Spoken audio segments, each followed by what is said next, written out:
बिस्मिल्लाहिर्रहमानिर्रहीम। अस्सलामुअलैकुम। Welcome to my channel. आज हम रमज़ान की एक बहुत स्पेशल रेसिपी बना रहे हैं जो रमज़ान में तकरीबन हर घर में ही खाई जाती है। ये बहुत यूज़फुल रेसिपी है और हम इसको फ्रीज़ भी कर सकते हैं। जी हाँ, आज हम स्प्रिंग रोल्स बना रहे हैं, जिसके लिए मैंने ये कुछ इंग्रेडिएंट्स ले लिए हैं, जिसमें स्प्रिंग रोल की पेस्ट्री है, यानी कि स्प्रिंग रोल की शीट्स हैं, और सब्जियों में मेरे पास लीक है जिसको मैंने बारीक बारीक काट लिया है, और रेड कलर की बेल पेपर है। आप इसके बदले ग्रीन या येलो बेल पेपर भी ले सकते हैं, जो भी आपको पसंद हो। इसके अलावा मैंने 1 किलो चिकन का कीमा लिया है। यहाँ पर मैंने 2 तरह की चीज़ भी साथ में रखी हुई है, मोज़रेला और चेडर, लेकिन इस रेसिपी में हमने ये यूज़ नहीं की, इसलिए इसको आप इग्नोर कर दें। इसमें हम बहुत बेसिक मसाले डालेंगे, हम बहुत ज़्यादा मसाले इसमें ऐड नहीं करेंगे, और जब हम कुकिंग स्टार्ट करेंगे तो उस टाइम पे मैं आपको बता दूंगी कि इसमें हम क्या क्या मसाले ऐड करेंगे। अब एक पतीली में हमने 1 टेबल स्पून के बराबर ऑयल ले लिया है। हम इसमें बहुत ज़्यादा ऑयल नहीं डालेंगे, क्योंकि फाइनली स्प्रिंग रोल्स को तेल में ही फ्राई होना होता है, तो इसलिए इस पॉइंट पे हम बहुत थोड़ा सा ऑयल यूज़ करेंगे। सारा कीमा ऐड कर देंगे थोड़ा थोड़ा सा करके।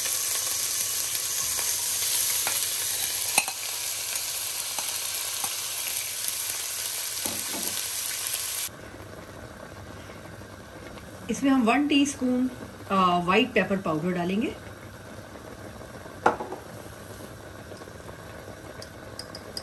Almost half teaspoon crushed red chilli डालेंगे,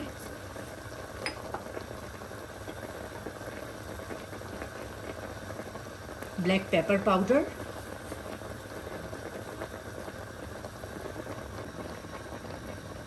और 1 टीस्पून सॉल्ट डाल देंगे। इसके बाद हम चिकन को बहुत अच्छी तरह से मिक्स कर लेंगे।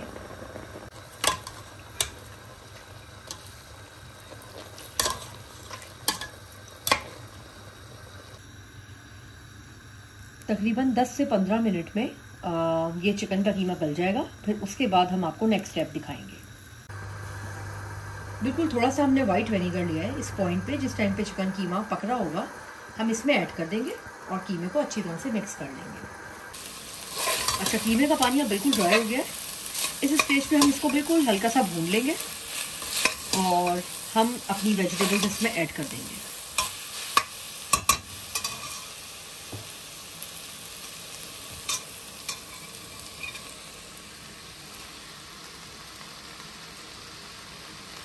ये मुझे ज़्यादा लग रही है तो मैं इसको रोक रही हूँ, थोड़ी सी मैंने इसमें से बचा ली है। अब हम सब्जियों को भी अच्छी तरह से मिक्स कर देंगे।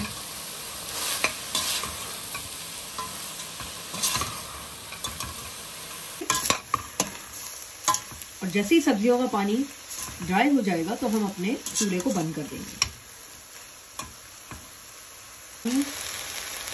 सब्जियों का पानी बहुत अच्छी तरह से ड्राई हो गया है और अब मैं फ्लेम को बंद कर रही हूँ।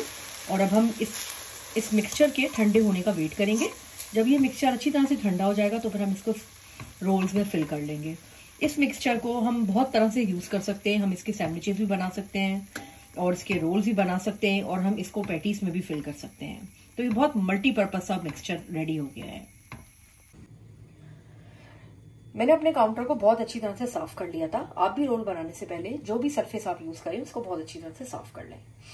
रोल की पट्टी को मैंने डायगनली बिछा दिया है, और यहाँ पर मैं 1 स्पून भर के रोल का मिक्सचर ले रही हूँ।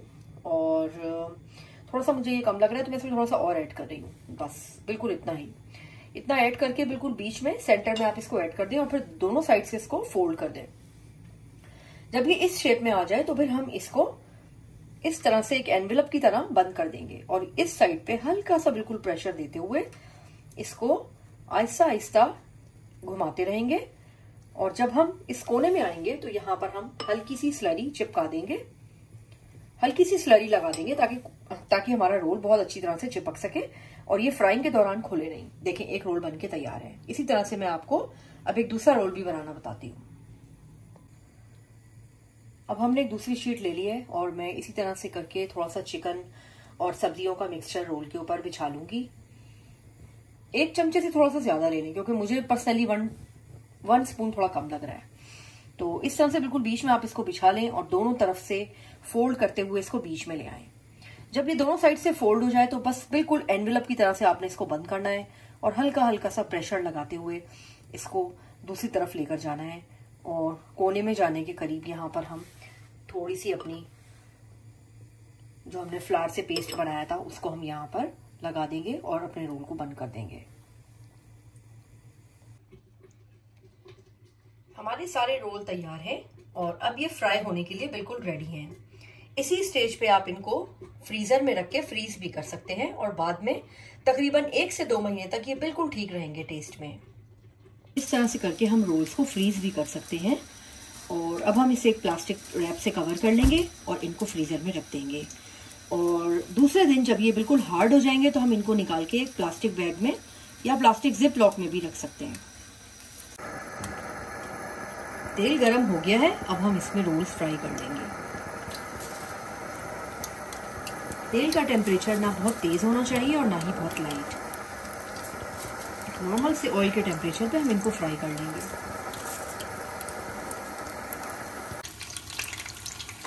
एक दफा रोल डालने के बाद उसको बहुत ज्यादा हिलाना झुलाना नहीं है, वरना रोल फट सकते हैं। अब हम बहुत एहतियात से अपने रोलों को टर्न कर देंगे।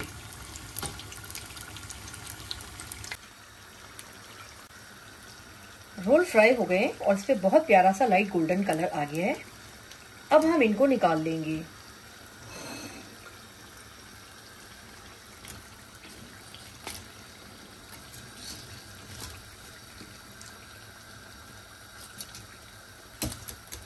रोल शक्ल से बहुत क्रिस्पी लग रहे हैं।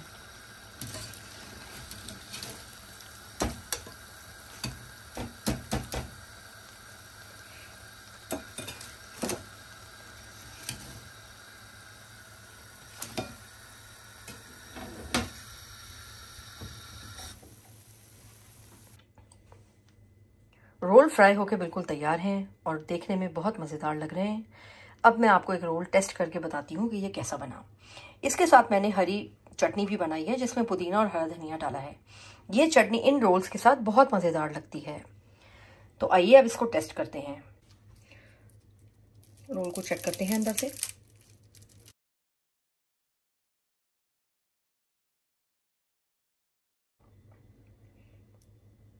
रोल अंदर से बहुत जूसी है। अब मैं इसको टेस्ट करके बताती हूँ कि कैसा बना। हाँ, बहुत अच्छा है और मैं आपको रेकमेंड करूंगी कि आप इस रेसिपी को ज़रूर ट्राई करें। और स्पेशली रमज़ानों में ये रोल बहुत मज़ेदार लगते हैं और आप इनको फ्रीज़ भी कर सकते हैं। और वैसे तो ये रोल बाज़ार में भी मिल जाते हैं, लेकिन जो घर के बनाए हुए की बात है वो बहुत डिफरेंट है और इसका टेस्ट और इसकी क्वालिटी बाज़ार से बिल्कुल डिफरेंट और हटके है।